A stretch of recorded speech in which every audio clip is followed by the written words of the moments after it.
جی السلام علیکم، امید ہے کہ آپ سب لوگ خیریت سے ہوں گے۔ یہ جو ویڈیو آپ دیکھ رہے ہیں یہ ابھی میری عمران ریاض خان صاحب سے بات ہوئی ہے، ویڈیو کال کے اوپر ان کو رہا کر دیا گیا ہے جب یہ کورٹ سے باہر نکل رہے ہیں، اس وقت یہ ویڈیو کال ہوئی ہے۔ اس ویڈیو کال کو میں نے ریکارڈ کیا، لیکن عمران ریاض خان صاحب کو ابھی منع کیا گیا ہے، وہ کسی قسم کا بیان نہیں دے سکتے۔ اس وجہ سے اس کی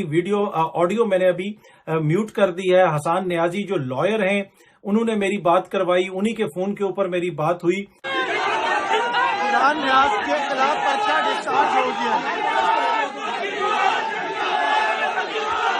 اور اس کے علاوہ انہوں نے مجھے بتایا کہ وہاں پہ نہ صرف کورٹ کے اندر اور جو اس کا احاطہ ہے وہاں پہ صحافی موجود ہیں، بلکہ باہر آپ اس ویڈیو کے اندر دیکھ سکتے ہیں، جو ساتھ میں نے ویڈیو لگائی ہوئی ہے، باہر لوگ ہار لے کے کھڑے ہیں، باہر لوگ پھول لے کے کھڑے ہیں۔ اب دیکھیں عمران ریاض کے لیے لوگ کیوں پھول لے کے کھڑے ہیں۔ یہ پہلا موقع ہے کہ پاکستان کے اندر کسی صحافی کے خلاف اس طرح کی کاروائی ہوئی ہو اور پھر عوامی رد عمل آیا ہو۔ کسی بھی صحافی کے خلاف کاروائی ہو ہم اس کی مذمت کرتے ہیں، لیکن جو عمران ریاض کے ساتھ کیا گیا اس کی مثال نہیں ملتی۔ جو اس حکومت نے کیا، جو اس حکومت کے اداروں نے کیا،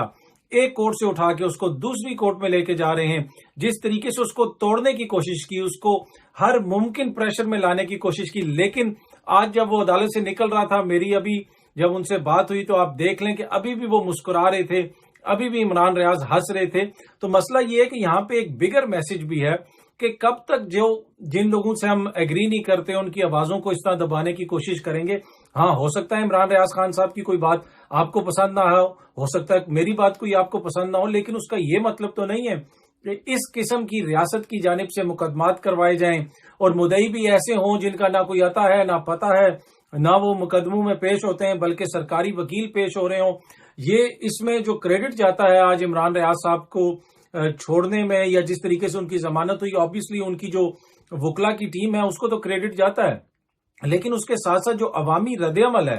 وہ بھی ہمارے سامنے ہے۔ لوگوں نے شدید رد عمل دکھایا، آپ نے سوشل میڈیا کے اوپر دیکھا، آپ نے ہمارے جو صحافیوں کی رپورٹنگ دیکھی، نوجوان صحافی جو ہیں وہ عمران خان کے ساتھ رہے، جدھر وہ جاتے رہے وہ ان کو کور کرتے رہے، ان کی وکلا کی ٹیم ان کے ساتھ رہی۔ تو میرے خیال میں تمام یہ جو لوگ ہیں ان سب کو کریڈٹ جاتا ہے کہ جنہوں نے عمران ریاض کو اس مشکل وقت میں نہیں چھوڑا۔ اور اس کے ساتھ ساتھ ایک یہ میسج بھی ہے کہ آپ اس طرح کسی کی آواز نہیں دبا سکتے،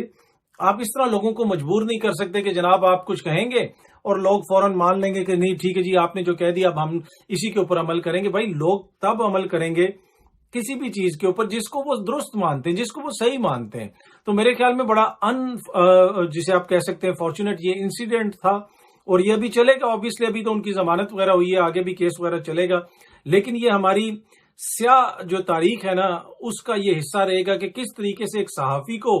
صبح شام مختلف عدالتوں میں پیش کیا گیا، اٹک سے نکالا، پنڈی لائے، پنڈی سے دوبارہ اٹک لے کے گئے، اٹک سے پھر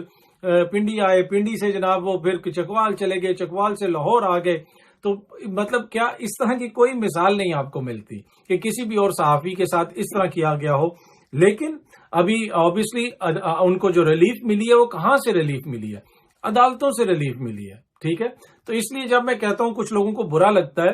کہ جب آپ اداروں کو کمزور کریں گے تو آپ خود بھی کمزور ہوں گے۔ ہمیں اگر کہیں سے ریلیف ملے گی تو انہی عدالتوں سے ملے گی۔ اگر ہم عدالتوں کے اوپر چڑھائی کر دیں گے، اداروں کے اوپر چڑھائی کر دیں گے، ادارے ختم ہو جائیں گے تو پھر ہمیں کہیں سے بھی کوئی ریلیف نہیں ملے گی۔ تو میرے خیال میں یہ بھی ایک امپورٹنٹ چیز ہے۔ پر اینی وے عمران ریاض خان صاحب رہا ہو گئے اور بڑی خوشی ہے کہ وہ اپنی فیملی کے ساتھ عید منائیں گے، اور میری یہ بھی دعا ہے کہ باقی بھی جتنے لوگ ہیں جو اس نظام، ہمارا جو نظام قانون ہے، نظام انصاف ہے، اس کے وکٹم ہیں، ان سب کے بھی مشکلات حل ہوں، ان سب کو بھی انصاف ملے۔ اینی وے بہت جلدی آپ سب دوستوں سے دوبارہ ملاقات ہوگی۔ اپنا خیال رکھیے گا، بہت بہت شکریہ، تھینک یو سو مچ۔